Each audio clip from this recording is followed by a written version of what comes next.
Welcome back, lovely ladies. If you want to become the woman of your dreams, make sure to hit that subscribe button and like this video. And join our Patreon for even more exclusive content. Now, let's dive into today's story. I first glimpsed my wife Blaine at a wedding in Stepford, Connecticut in mid-October. The leaves that season were at their brightest, a collage of orange, crimson, and gold, and it was as though nature had conspired to set the perfect backdrop for our meeting. I remember feeling out of place at that gathering, just a quiet editor from a modest publishing house. She was this dynamic figure dressed in a sleek pencil skirt, mingling with a small circle of colleagues who hung on her every word. When our eyes met, she flashed a smile that made my heart thump. Later, she told me the colors of the trees matched my hair, a bright copper red that I have never quite tamed. By Christmas, she had proposed, and I'd accepted without a second thought. We were both in our mid-20s then. Blaine worked long hours as a tech executive, commuting daily between our new home in White Plains and her high-rise office in Manhattan. I, on the other hand, had an editing job that allowed me to work from a home office. It seemed like a natural division of labor to do most of the grocery shopping, cooking, and cleaning. We settled into that routine easily. She would sweep in from the train at the end of a busy day. I would bring her a glass of iced tea or lemonade, and she'd give me a little pat on the backside, calling me her perfect housekeeper. If anyone had asked whether I felt strange or demeaned to be doing the household chores, I would have simply shrugged. Even back then, I recognized a small spark of excitement in those domestic tasks, an almost comforting sense of routine and order. But there was something else in the mix, too, a feeling I'd harbored since boyhood. Whenever I tidied up in private, my mind wandered toward the memory of certain clothes, fabrics, shapes, and that memory turned into small, cautious experiments, borrowing items from Blaine's dresser, trying on her skirts and blouses when I was absolutely sure she was out of the house. I couldn't really stop myself. Blaine's closet was huge, a riot of color and texture. During the work week, she mainly wore sharp suits with slim-fit skirts, but her taste for home attire was refreshingly feminine. Lace-trimmed tops, flowing silk dresses, chiffon skirts that fluttered when she walked. The contrast was mesmerizing. I told myself I'd just open a drawer every now and then to feel the satin of her slips, or to admire the ruffles on her blouses. But the urge to try them on was too strong, and I ended up wearing them around the house. A blouse here, a skirt there, sometimes lingerie. Her bras and panties were so delicate and intricate that I felt like I was stepping into a secret world. I took steps to avoid being discovered, of course. I'd put everything back exactly where I found it, neatly folded, so there'd be no sign of disruption. I told myself it was harmless. She owned so many garments that she likely wouldn't notice a single missing slip. The sandals were a bigger risk since we didn't wear the same shoe size, but I did manage to find a couple of her flats and one pair of strappy heels that didn't pinch too badly. Over time, the pattern became familiar. Once Blaine departed for work, I'd watch from the window as her car pulled away or a rideshare whisked her off. Then I'd hurry upstairs, rummage around, find the perfect combination, and slip into a private reverie for a few hours. That all came to an end the day she came home early. I had grown so used to her usual schedule that I did not hear the front door until it was too late. I was vacuuming the living room, entirely absorbed by the swish of the floral print sundress I wore with a thin underskirt beneath. The strappy sandals with low heels gave a satisfying click on the hardwood floor.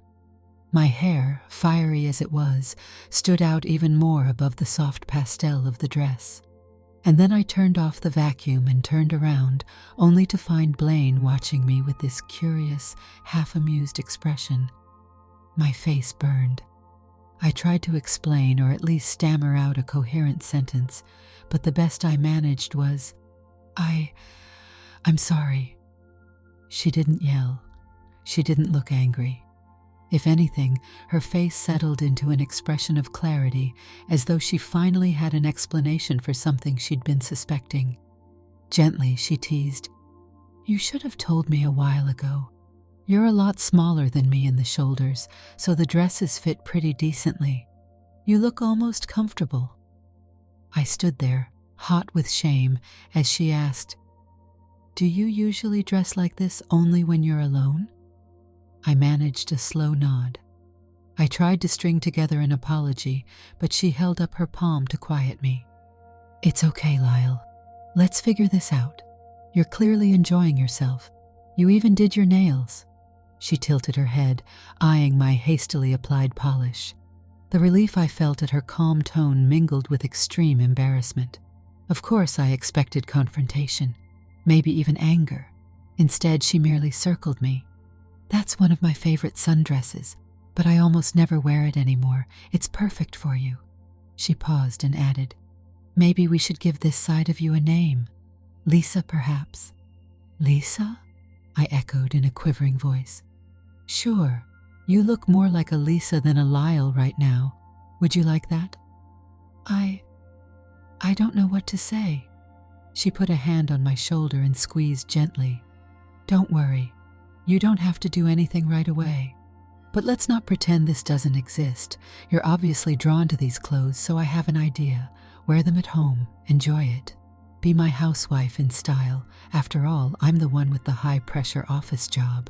You're already running the household so beautifully. Why not do it in pretty dresses that make you feel good?" The notion both startled and intrigued me. I wanted to argue, to deny how appealing the thought was. Yet deep inside, I felt an undeniable pull, as if the pieces of a puzzle were sliding into place. She stepped back and teased, "No more rummaging in my closet. We'll get you your own wardrobe." And just like that, the conversation transitioned into practicalities. Did I know my exact measurements? My shoe size? Blaine scribbled notes on a piece of paper. She opened her laptop right there in the living room, and I realized she was already surfing various online boutiques, exploring dresses, slips, shapewear, and accessories. I felt like I was simultaneously floating and sinking. That night, as we prepared for bed, Blaine insisted I wear one of her satin nightgowns. It was a floor-length piece in a pearly rose color. I stood in front of the mirror in our bedroom, feeling the slippery fabric move against my skin. She winked at me. "You see, it's beautiful on you. Tomorrow we'll go shopping, real shopping in person. I'll take a day off." "But your job?" "I can swing it," she replied. "A personal day. This is important." I climbed under the covers, physically tired but mentally too wired to sleep. As she reached over to switch off the lamp, I mumbled, "I'm sorry if this is a surprise." She just pressed a soft kiss to my forehead. "It's okay. We'll figure out the details together." The next morning, Blaine drove us to a luxurious salon in town. The staff was discreet, welcoming me with polite smiles as I tried not to blush. She arranged for my hair to be styled and extended. Instead of my natural auburn, she had them lighten it to a shimmering strawberry blonde. Next came my nails, both hands and feet, filed, shaped, and painted in a glossy rose hue. When they finished with my makeup, I hardly recognized the reflection in the mirror. "Let's see," Blaine murmured. "You're already looking like Lisa from the neck up. Time for the clothes." She guided me to a major department store. Armed with her list, she darted between racks of lingerie and sections of day dresses, piling my arms with items until I could barely see over the hangers. A patient attendant led us to a roomy dressing area in the women's section. I found it awkward at first. The transformation at the salon had me feeling hyper-aware of my new appearance, so the last thing I wanted was to draw a crowd. But Blaine was determined. She coaxed me into trying on pencil skirts and soft blouses, day dresses and cardigans, even some figure-shaping undergarments. The sales associates made small talk, but mostly directed their questions to Blaine. My face reddened whenever they glanced in my direction, but I tried to smile politely. Once we had a stack of outfits. Blaine paid, but she wasn't finished. "Change," she told me, handing over a flower-patterned day dress with a flared skirt. "Time to go home dressed like who you are right now." I balked. "You mean I have to leave the store in a dress?"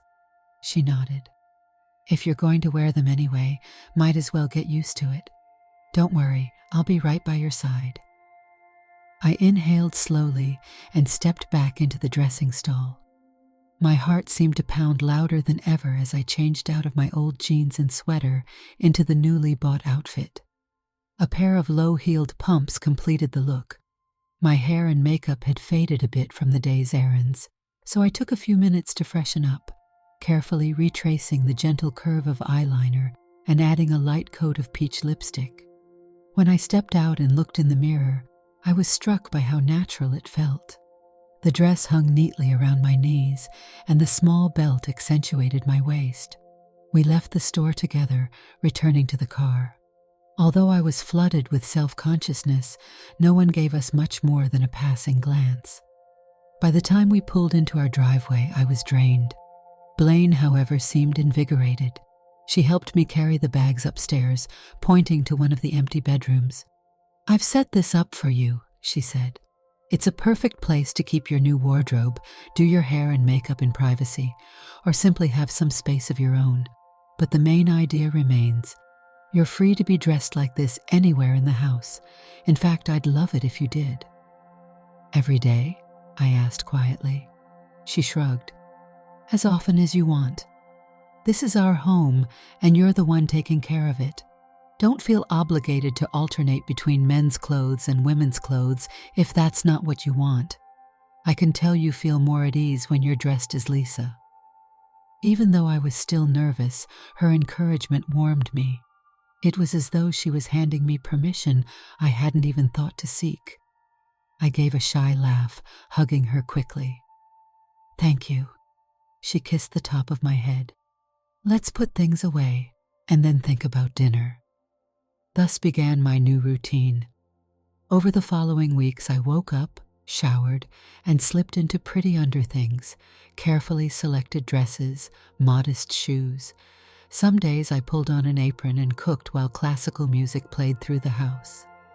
Once I grew more confident, I volunteered to do grocery runs, dressed in a simple blouse and skirt, or sometimes a casual day dress. It took a while to navigate the stares or curious smiles, but mostly people minded their own business. At night, I'd slip into a nightgown before we climbed into bed together. It still felt surreal at times. If you'd told me even a few months prior that I'd become a house spouse in every sense of the word, cooking, cleaning, wearing dresses, having my hair set at the salon, I would never have believed it. Yet it was undeniably fulfilling. Every swirl of fabric around my knees gave me a discreet sense of excitement, and there was something calming about matching my mood to each outfit. Once, wearing a flouncy, full-skirted dress, I found myself swirling around the kitchen in an impromptu dance. Blaine came home to find me grinning, mid-spin, the dinner half prepped on the counter. She laughed and joined in for a moment, pressing her cheek to mine. Sometimes, though, new complexities appeared. Our personal relationship shifted. Before, we had a routine that was relaxed and pretty standard for a married couple. Date nights, affectionate cuddling, quiet evenings binge-watching a show. Now, the dynamic was different. Blaine took on a more directive role. She told me which apron or dress she found especially pretty. She teased me about wearing little petticoats that rustled when I moved. She also began referring to me in the third person as Lisa whenever she was on the phone with a friend. One evening, as I was brushing out her hair in soft strokes, she said, "You know, I'm tempted to throw a small party and introduce you as my housewife to some of my friends." "Like a formal party?" I asked, half intrigued, half terrified. She nodded. "A tea party, maybe." Or a garden gathering where you can wear something really sweet, like a light dress with a bow in the back. You'd circulate with the tray, chat about cooking, things like that. The idea sent my pulse racing. I pictured the neighbors or her colleagues from Manhattan. Would they find it bizarre, laughable, tolerant? I swallowed, not sure how to respond. She just gave me a small smile in the mirror. Think about it. Could be fun. Over time, she escalated these suggestions, briefly floating the idea of restaging our wedding, this time with me in a wedding gown. I couldn't tell if she was serious. She'd tease me about it at night, describing how she'd guide me down the aisle of our backyard while she wore a sleek white suit. I'd always laugh in embarrassment, and she would drop the subject, for the moment. Weeks melted into months. My comfort in dresses grew, and so did my reliance on them. I hardly touched the men's clothing that still hung on one side of our shared closet. Gradually, Blaine inched them out of the way, moving them to a spare closet down the hall. More of my own dresses and skirts took their place in our bedroom closet. Everything was neat, arranged by color and fabric. I made an effort not to rely on her entire wardrobe anymore, though once in a while we'd still swap an accessory or a scarf for convenience. Some changes were purely domestic, others were emotional. Although we remained a loving couple, I noticed a tension settling under the surface. Blaine's natural strength and direct manner seemed amplified, while I felt more shy and submissive. Part of me enjoyed her quiet authority. She'd ask me to do something around the house, and I'd hurry to comply, almost proud to fulfill her request. In more private moments, she'd give me gentle instructions. Stand with your shoulders back, Lisa, so the dress sits properly. Or, when you step forward, place one foot neatly in front of the other. You'll look graceful, trust me. It felt halfway between a romance and a new kind of companionship. We still shared closeness, cuddling on the couch, gentle kisses goodnight. But the power balance had undoubtedly shifted. I adapted, welcoming her guidance in my domestic tasks, learning how to style my hair in different ways, how to do my own nails, how to choose earrings that complemented each dress. As the months passed, Blaine started talking about a mentor of hers, someone named Chris. I knew nothing about this person, other than that they had known each other for a few years in the tech world. At first, Chris seemed to exist in the background, just a name that cropped up in phone calls or casual conversation. But then one evening, Blaine came home looking elated. She told me Chris was in town. "I want you to prepare something nice for dinner," Blaine said brightly. "I'm thinking salmon. And wear that black and white ensemble you got online, the one that's a little more formal. Chris would get a kick out of it." "Wait," I said, pausing in the act of sorting groceries. "We're having a guest?" "Yes," she replied. "Chris is staying over." Her tone brooked no argument, so I didn't voice my concerns about how odd I might look. If Blaine wanted me to present as her elegantly dressed house spouse, then that was the plan. My only request was to know Chris's dietary preferences. Blaine informed me that Chris was fine with anything, so I picked up extra vegetables and fresh bread just in case. I also found a lovely marinade recipe online and spent the afternoon preparing the meal. That evening, I changed into a more formal black skirt with a lace-trimmed blouse and a narrow belt. It wasn't quite a uniform, but it had a polished, classic vibe. I even pinned up my hair, leaving a few strands loose around my face. My hands shook a little, and I hoped Chris would simply treat me politely, like any other person doing the cooking. I didn't want to make a spectacle of myself. They arrived just after 7. Blaine opened the door, and I peeked around the corner. Chris was tall, with confident posture and a firm handshake that I spied as she greeted Blaine. When Blaine steered Chris into the kitchen, I gave a polite smile. "You must be Lyle," Chris said. though her eyes flicked over my outfit with curiosity. "Or would you rather I call you Lisa?" I felt a flutter of self-consciousness and glanced at Blaine. She nodded, so I cleared my throat. "Lisa is fine. Nice to meet you."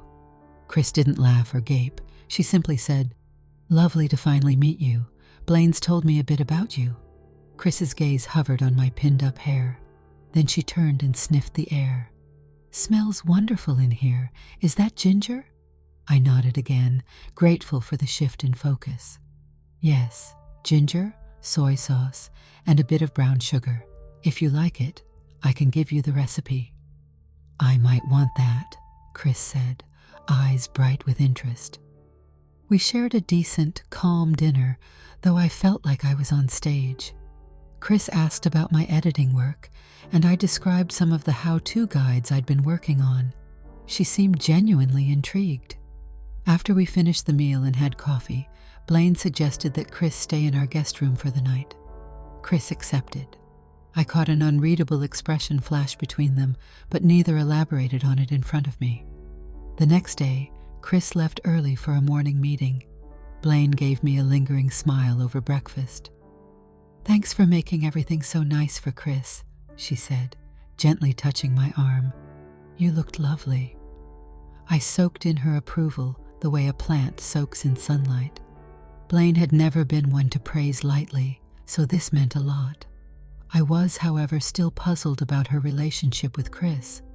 There was a certain closeness there, a comfortable way they navigated each other's presence that wasn't entirely businesslike. But Blaine didn't elaborate, and I decided it was none of my business unless she chose to explain. A few weeks after that dinner, Chris visited again, and I realized that her presence in our home was becoming more frequent. Sometimes she arrived with short notice, sending Blaine a text in the afternoon and appearing at our door by dinner time. Other evenings they planned in advance. I continued to serve as the quiet presence who welcomed them, prepared meals, and tidied up. During these visits, Chris stayed overnight as a guest. Her status in the household was a little ambiguous, but something about her demeanor told me that she carried even more confidence than Blaine did. I was careful to remain polite and keep any questions to myself. One evening, though, Chris set her fork down after dessert and said, "I have to hand it to you, Lisa. You really manage this household elegantly. Blaine's lucky to have you." I felt my cheeks warm. "Thank you. I try my best." "And you clearly enjoy wearing those clothes," Chris added, gesturing at my outfit, a soft pink blouse with a coordinating skirt. "It suits you. I'm glad you feel comfortable." I nodded silently. The compliment was simple, but it made me feel a bit more at ease around Chris. For a moment, we all chatted amicably about random topics, from city commutes to the best ways to keep produce fresh. However, later that same night, I caught a glimpse of Blaine and Chris having an intense conversation in the living room. The door was half closed, but I heard Chris's low voice and Blaine's sharper replies. My name floated through the air once or twice, but I couldn't make out the context. There was no outright anger, but the tension was evident. The next morning, Chris had left before sunrise. Blaine seemed uncharacteristically quiet at breakfast. I touched her hand gently. "Is everything okay?" She hesitated before saying, "Chris just has certain ideas about how things should be around here. She might want to be more involved." "More involved in what sense?" I asked. Blaine looked uncomfortable. "Let's just say she believes that in our arrangement, you shouldn't only be a house spouse. She thinks a stricter hierarchy is necessary." I blinked in confusion. "I don't understand. I'm already doing household tasks and wearing dresses." Blaine twisted the end of her hair. "I know, sweetheart. Don't worry about it too much. Let's just keep things as they are for now." But things didn't stay that way. Chris's visits became even more frequent, and I noticed a shift in Blaine's mood whenever Chris was around. She seemed more guarded, as if she was following some unspoken set of rules. Meanwhile, Chris adopted a faintly commanding air around me, making comments about the neatness of my attire or the way I greeted them at the door. She never said anything insulting, but her words had a certain crispness, like she was evaluating me. One Friday evening, Blaine called me around lunchtime to say Chris would be joining us for dinner. Her voice on the phone sounded tense. "Wear that brand new outfit you ordered, the formal black one." I froze. "The slightly frilly one?" "Yes, that one," Blaine insisted. "It's not up for debate." When they arrived, Chris was in a sharp pantsuit and greeted me with a terse nod. I served them in formal style, feeling awkward and overdressed in black satin with a neat apron. At some point, Chris requested to speak with Blaine in private, and they stepped out onto the patio. I tidied the kitchen, took out the trash, and hovered uncertainly until I heard Blaine call my name from the patio door. I stepped outside. Both of them were seated, Chris with a reserved expression.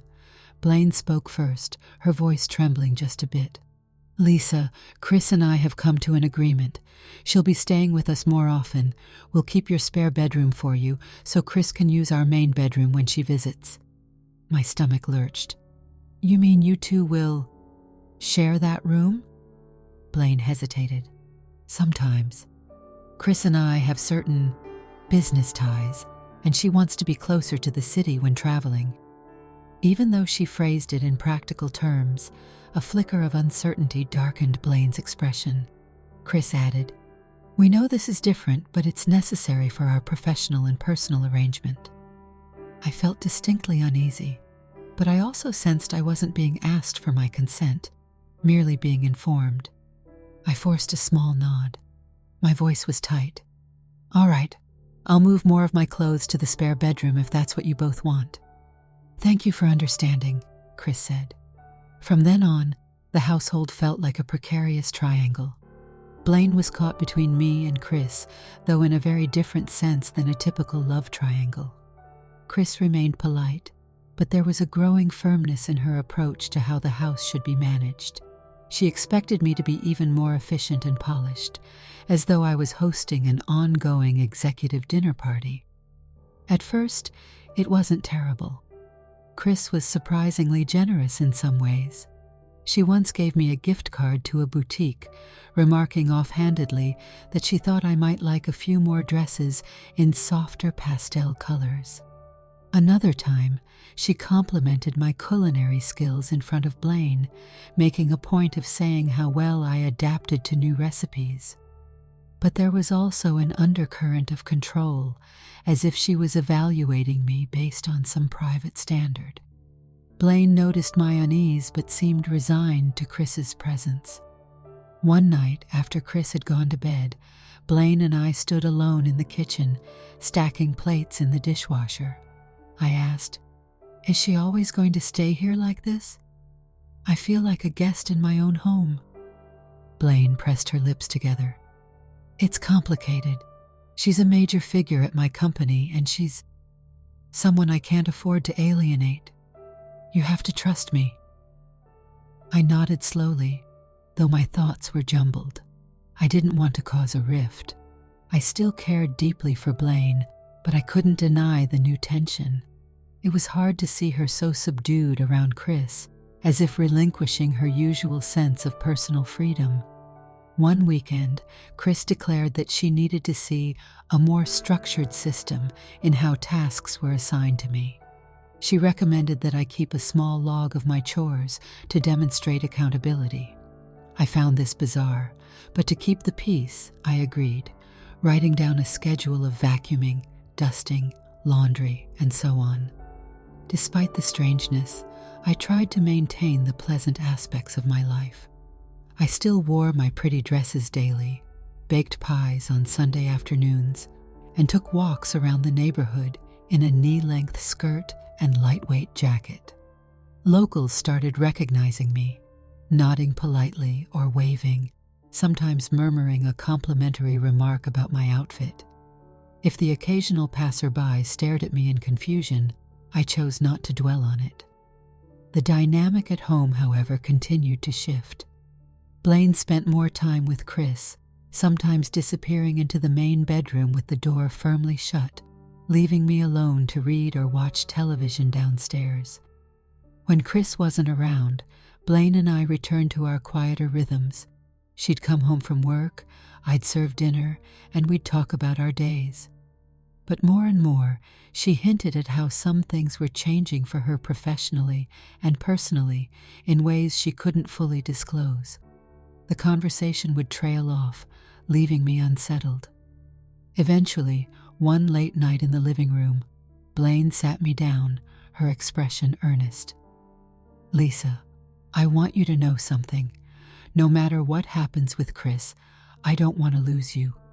Our marriage might look unconventional now, but I do value you and everything we share." "You mean a lot to me, too," I whispered, my throat tight. She brushed my hand gently. "I know, but I might have to follow Chris's lead on some things.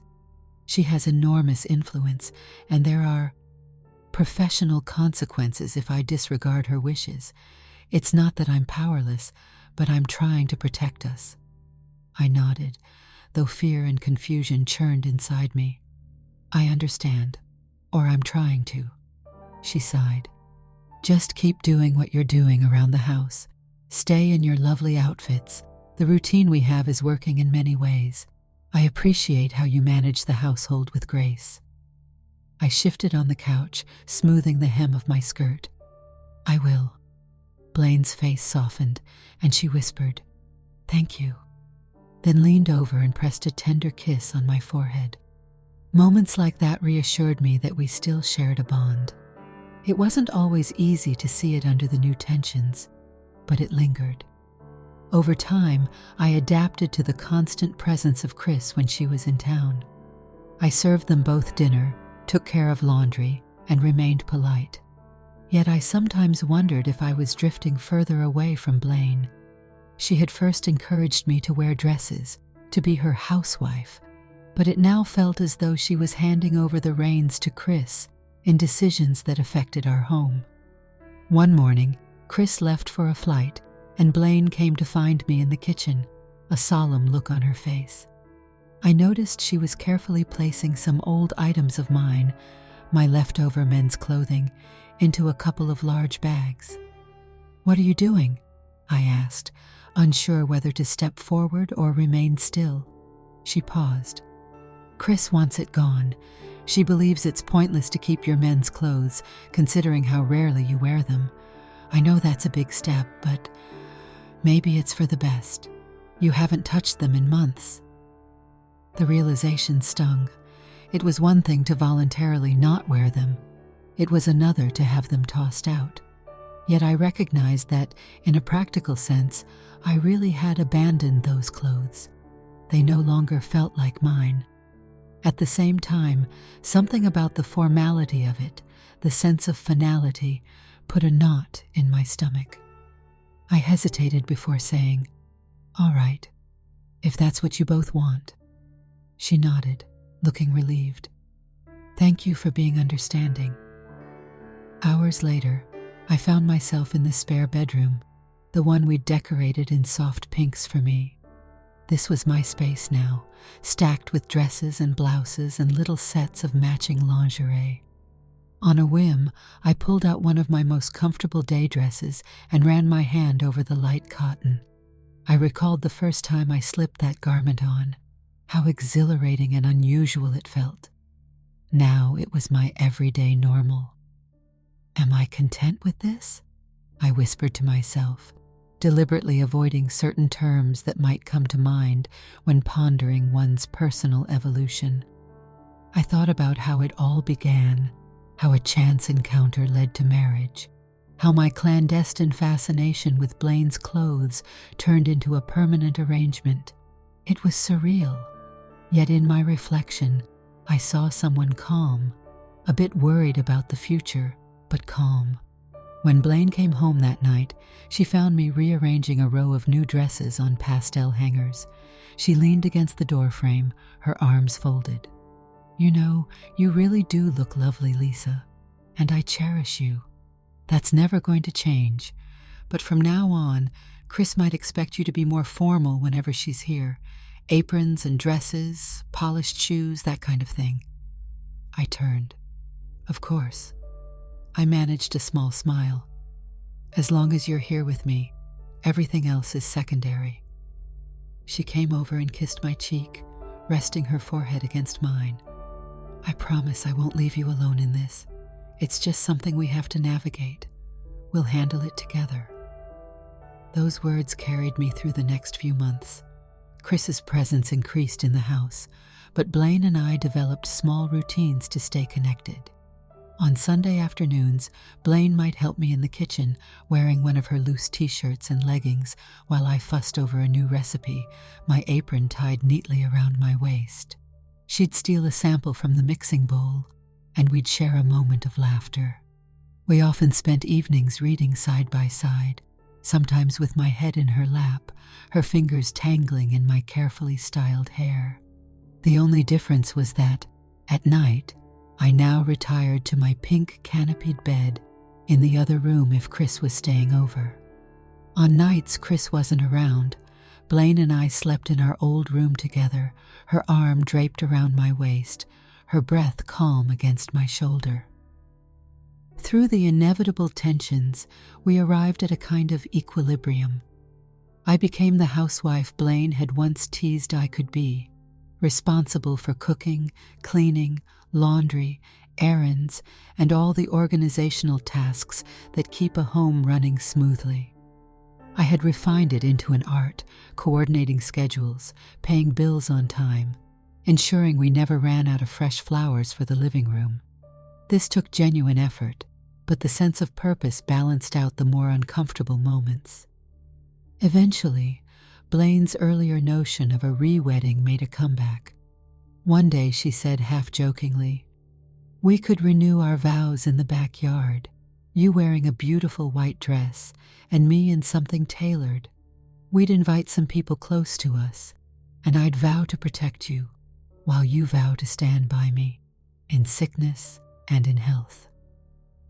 The idea still made me flush from head to toe, but I no longer brushed it off with the same urgency. Part of me could picture it, the swirl of white tulle, a cluster of flowers, the sunlight streaming over our lawn. An even bigger part of me worried about prying eyes, about how it might seem like a public statement. I also knew that Chris would be there, likely with a private smirk, evaluating the entire scenario. When I hesitated, Blaine sighed and said, "We don't have to, of course, but the option is always on the table. I want a future where you're unafraid to be who you are in front of anyone." I glanced at her, choosing my words carefully. I suppose if it were a very small group of trusted people, it wouldn't be so bad. Her eyes lit up. "We could keep it small, I promise."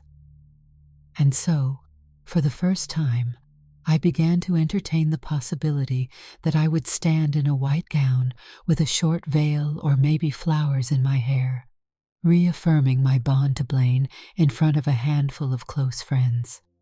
The notion was both mortifying and a bit thrilling. I could feel my heart flutter at the mere thought of it, and I found myself daydreaming about the designs of wedding dresses, about subtle lace or sleek satin. Meanwhile, Blaine occasionally teased me about how she'd carry me over the threshold, just like in old-fashioned stories, but I'd only smile nervously. Although Chris's visits continued, and her quiet demands for a more formal household dynamic remained, she stopped pushing as aggressively. Perhaps she realized I was not interested in confrontation. Perhaps Blaine had negotiated boundaries behind the scenes. Either way, the three of us settled into a pattern that, while unconventional, was at least peaceful on the surface. The days turned into weeks, and the mild tensions continued to hover. But my private world, the swirl of my skirts as I went about my chores, the delicate feel of a cardigan over a camisole, the routine of applying gentle makeup in the morning, remained a constant source of comfort. With each new dawn, I stepped into my role, feeling that blend of nervousness and contentment.